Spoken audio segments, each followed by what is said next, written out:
Enormous machines roar across the dusty outback like a scene from Mad Max, but these vehicles have no one behind the wheel.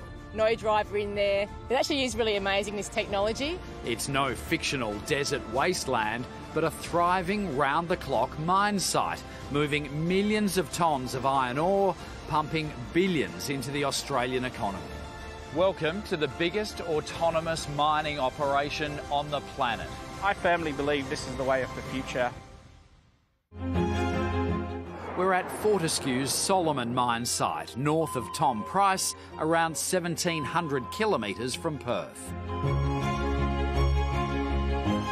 It's 5 a.m. and the workers take compulsory breath tests before starting their 12-hour shift. There's a variety of roles and titles, but truck driver isn't one of them. Just this 302 finger up here is pretty boggy, so just got to keep an eye on that one. This is the high-tech control room for the driverless trucks. Because we don't have drivers on these trucks, that control room is really the heart and soul of our operation. Using computer screens with complex maps and signals, the mine controllers run the fleet of 56 autonomous trucks across 3 main pits. Their intervention into the system is by exception only, so when a truck stops, it's really up to them to troubleshoot why that truck has stopped, sort the issue out and allow the truck to proceed on its way.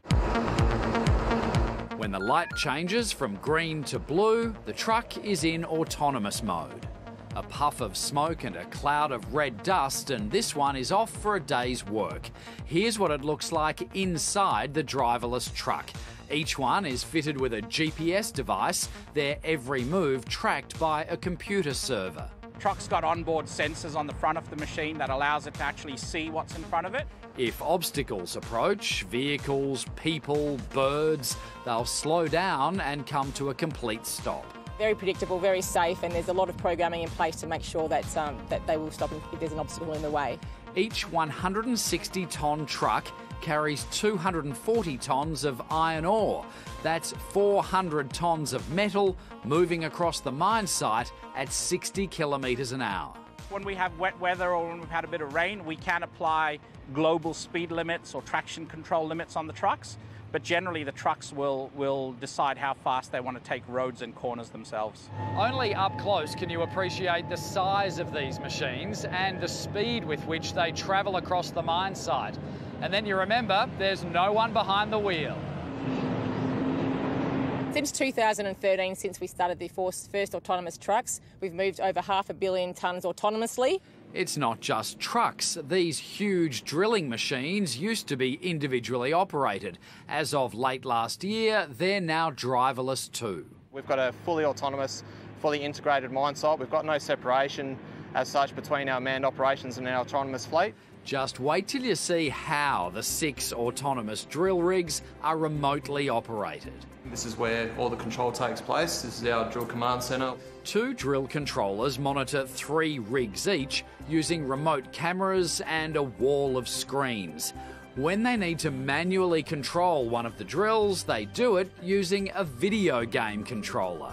We've got an Xbox controller that we can actually control our drills with remotely. Yes, a standard Xbox controller, manoeuvring millions of dollars worth of equipment.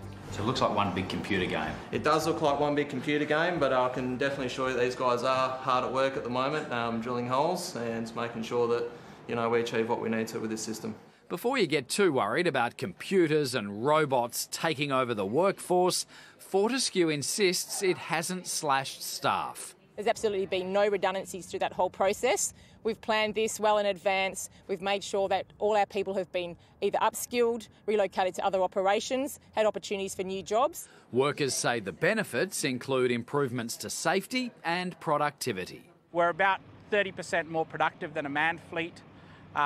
So we're moving the same amount of material with less trucks than we typically would with a manned operation. With the Solomon success, the autonomous fleet will soon expand to the Christmas Creek and Cloudbreak mines. We're going to convert 100 trucks over the next 2 years at those 2 mine sites to have fully autonomous operation across all our 3 mines.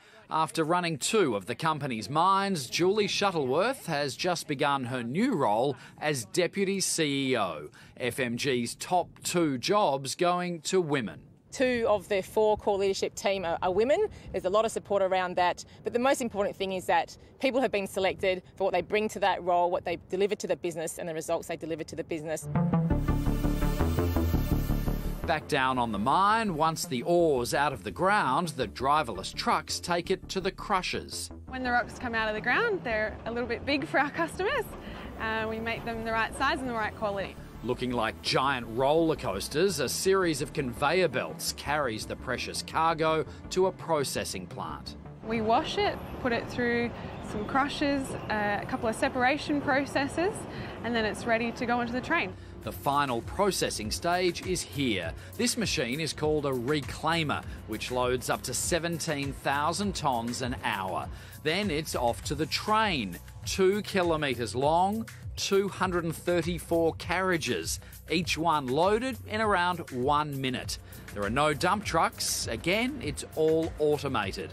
The iron ore can now make its 5-hour journey to Port Hedland to be shipped to China. It does come down to this. Ultimately, this is what our customer is after. A tiny rock that's been sitting in an ancient riverbed for thousands of years. This is what we take, crush it down into a fine gravel, and that's the product that we provide to our customers. It's all done using cutting-edge technology at what is the world's biggest autonomous operation, where 500 million tonnes of iron ore have been processed in less than 5 years.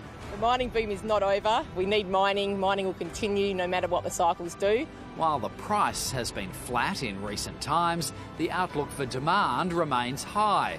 The big players are all looking for ways to produce more for less. We need to keep driving innovation. It improves safety, improves productivities and efficiencies, continually to drive our costs down and makes the companies more competitive.